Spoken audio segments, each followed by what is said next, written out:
नमस्कार, मैं आपके साथ रितेशा मंगवाना और आप देख रहे हैं न्यूज हिंदी। देखिए, जिस वक्त पहलगाम आतंकवाद हमला हुआ, पूरा देश ये मांग कर रहा था कि मोदी सरकार यानी कि भाजपा सरकार ऐसा बदला ले जो कहीं ना कहीं पाकिस्तान की रूह कपा दे। पर वही बदला लेते लेते मोदी जी को काफी दिन हो गए। पर अब जाकर जिस तरीके से मॉक ड्रिल में उन्होंने कहीं ना कहीं पाकिस्तान को गुमराह करके जिस तरीके के रात को एयर स्ट्राइक की, उसको लेकर पूरा भारतवर्ष खुश है। जिस तरीके से आतंकवाद के जो वहां पर गढ़ थे उनको मिटा दिया गया, नेस्तनाबूद कर दिया गया। तो हमारे साथ इसी मुद्दे पे बातचीत करने के यानी कि सिंदूर ऑपरेशन पे बात करने के लिए मौजूद है फूलचंद यादव जी। सीधा से जुड़ेंगे और जानने की कोशिश करेंगे कि सिंदूर ऑपरेशन को किस तरीके से देख रहे हैं। पहले तो बहुत बहुत स्वागत है यादव जी आपका न्यूज हिंदी में। सिंदूर ऑपरेशन को किस तरीके से देख रहे हैं? सिंदूर ऑपरेशन का नाम इसलिए दिया गया कि जब आतंकवादी हमारे धर्म को पूछ करके ना पहलगाम में लोगों का सुहाग, बहनों का सुहाग उजाड़ दिया, माताओं का सुहाग उजाड़ दिया। तो जब सिंदूर सुहाग उजाड़ जाने का मतलब सिंदूर, इसीलिए इसका नाम सिंदूर ऑपरेशन रखा गया। अब भारत देश की ये गरिमा है, ये प्रतिष्ठा है और पौरुष है इस देश की।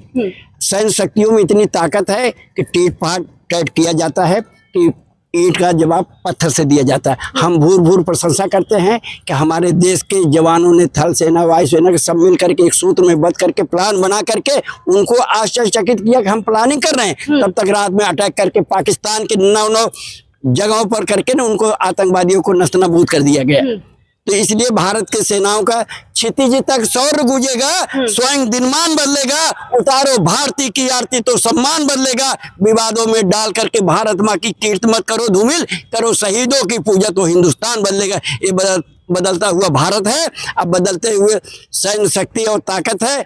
हमने तो एक जगह कहा था कि मोदी जी आप मेरी बात को मानते क्यों नहीं, ये कुत्ते वाली पूछ कभी सीधी होगी नहीं, अपना राफेल और मिसाइल पाकिस्तान की तरफ जानते क्यों नहीं। हमें बड़ी खुशी लगी, हमने आवाज उठाई, कहा कि देश की गर्मिया और प्रतिष्ठा इसी पर बनेगी।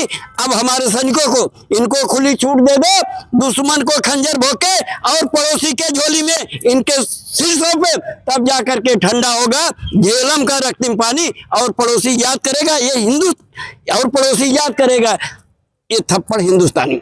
आप सोचिए, कभी कभार आप देखते होंगे कि हमारे सैनिकों पे डाल के चाटे लग जाते हैं, हेलमेट उनके रौद दी जाती है, और उसके बाद जो है कश्मीर में ऐसी ऐसी घटनाएं हो जाती है जिससे हमें शर्मिंदगी महसूस होती है। तो देखता हूं तो मेरा हृदय जो खौल कर होता है। तो देश के लिए मैं 2 लाइनें लिखा है, वो बता रहा हूँ। बताइए।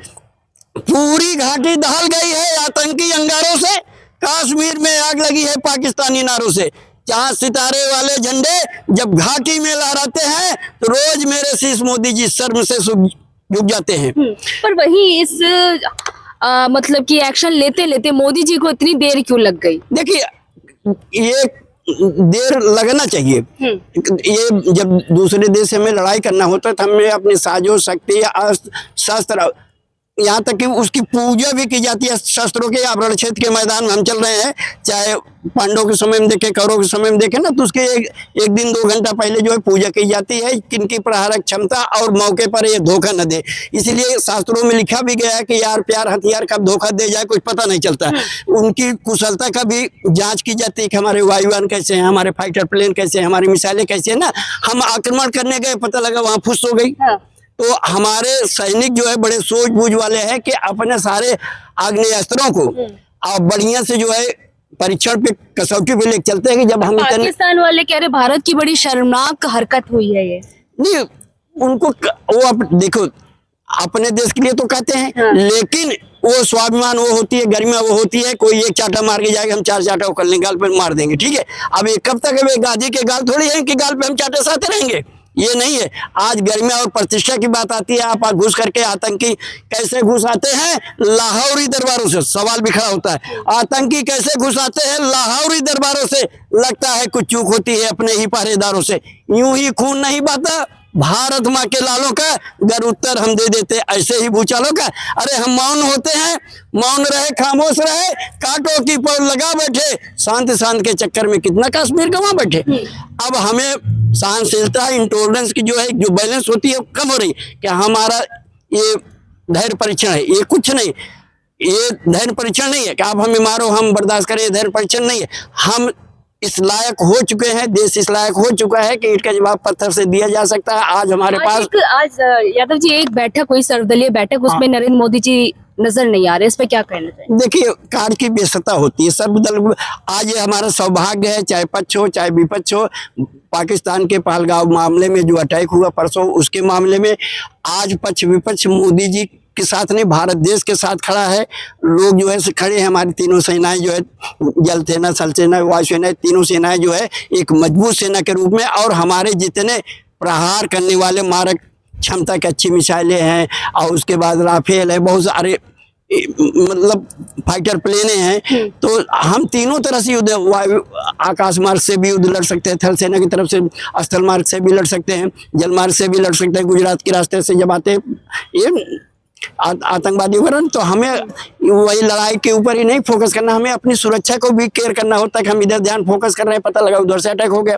तो ये हमारे सूझबूझ से हमारे, अभी हमारी वो बहन जो सेनाध्यक्ष है, और उसने बड़ा सोफिया कुरैशी, तो उसको भी मैं बड़ा बड़ा धन्यवाद देता हूँ, उसके लिए 2 शब्द कह देता हूँ। कोई जब उस बेटी के लिए शब्द ये है, जिम्मेदारियों का बोझ परिवार पे पड़ा है, तो ऑटो रिक्शा ट्रेन को चलाने लगी बेटियां, साहस के साथ अंतरिक्ष तक भेज डाला। सुना है कि वायुयान भी चलाने लगी बेटियां, और कितना उदाहरण ढूंढ करके लाऊं, हर एक क्षेत्र में शक्ति आजमाने लगी बेटियां। सुना है कि वीर की शहादत पे अर्थी को कंधा देके अब शमशान तक जाने लगी बेटियां। धन्य सोफिया, हम सलूट करते हैं। अच्छा, ये बताइए, जिस तरीके से आप आरोप लगाते हैं कि जो भारतीय जनता पार्टी है वो हिंदू मुस्लिम करती है, पर वहीं पर जिस तरीके से पाकिस्तान पर हमला करने के लिए रणनीति बनाई गई, उसमें एक मुस्लिम मतलब कि लेफ्टिनेंट जो है सोफिया कुरैशी और एक व्योमिका, उनको उतारा गया, उसको किस तरीके से देख रहे हैं? देखिए, देश के मामले में किसी नागरिक को जात धर्म से उसको नहीं जोड़ना चाहिए। जब वो देश की सेना में भर्ती होता है ना, तो उसका सारा मजहब खत्म हो जाता है। कोई जर्रा नहीं ऐसा जहाँ की रब नहीं होता, लड़ाई वही करते हैं जिनका मतलब नहीं होता। अरे वो मंदिर मस्जिद धर्म की दीवानगी करने वाले, सोच लो, वतन से बढ़कर कोई मजहब नहीं होता। जो सोफिया कुरैशी ने करके दिखाया, उसके सामने मजहब नहीं, मजहब छोटा पड़ जाता है देश के सामने। इसी देश में हमारे जो है हिंदू मुस्लिम सिख ईसाई जैन पारसी सभी लोग रहते हैं, लेकिन जब बात देश के लिए आएगी तो हमारा धर्म वहाँ नहीं रहेगा। ये तो लेते ही जन्म प्राणियों का वह कार्य क्षेत्र में आता है।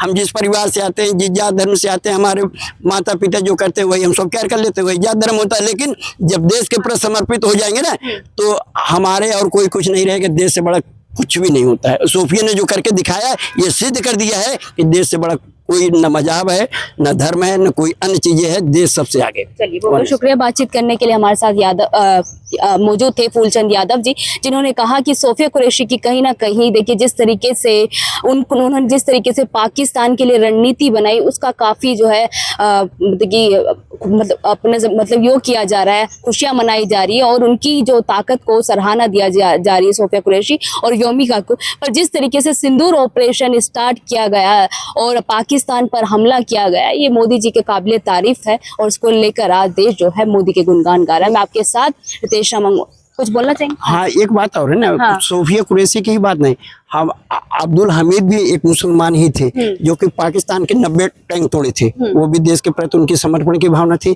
हमारे देश के अब्दुल कलाम भी थे, जो राष्ट्रपति थे, जिन्होंने मिसाइल बनाया। तो ये लोग जो है ना, देश के प्रति समर्पित रहे। इन सबको हमारा नमन है, इन सबको हमारा सलूट है। चलिए, तो जिस तरीके से सिंदूर ऑपरेशन हुआ, देश उसको लेकर काफी खुश है। मैं आपके साथ रितेश मंगवाना, और आप देख रहे हैं आई न्यूज़ हिंदी।